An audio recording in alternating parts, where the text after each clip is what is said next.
جنت میں سب کچھ ہوگا مگر 6 چیزیں نہیں ہوں گی۔ جنت میں موت نہیں ہوگی، نیند نہیں ہوگی، حسد نہیں ہوگا، بڑھاپا نہیں ہوگا، نجاست نہیں ہوگی، داڑھی نہیں ہوگی بلکہ بغیر داڑھی کے جوان ہوں گے۔ وہ 10 صحابہ کرام جن کے جنتی ہونے کی خوشخبری نبی پاک صلی اللہ علیہ وآلہ وسلم نے دنیا میں ہی سنا دی تھی۔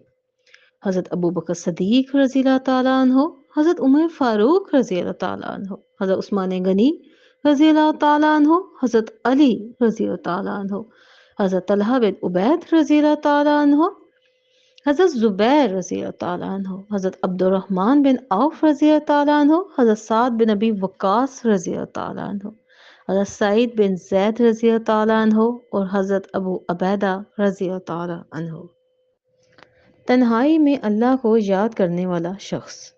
رسول اللہ صلی اللہ علیہ وآلہ وسلم نے فرمایا، 7 طرح کے لوگ ہوں گے جن کو اللہ اس دن اپنے سائے میں جگہ دے گا، جس دن اس کے سائے کے سوا اور کوئی سایہ نہ ہوگا۔ ان میں سے ایک وہ شخص ہے جس نے تنہائی میں اللہ کو یاد کیا اور بے ساختہ آنکھوں سے آنسو جاری ہو گئے۔ ایک مرتبہ ایک چڑیا رزق کی تلاش میں ایک لمبا سفر کر کے واپس گھونسلے میں پہنچی۔ بچوں نے کہا، ماں تم نے اتنا لمبا سفر کیا، ہمیں بتاؤ آسمان کتنا بڑا ہے؟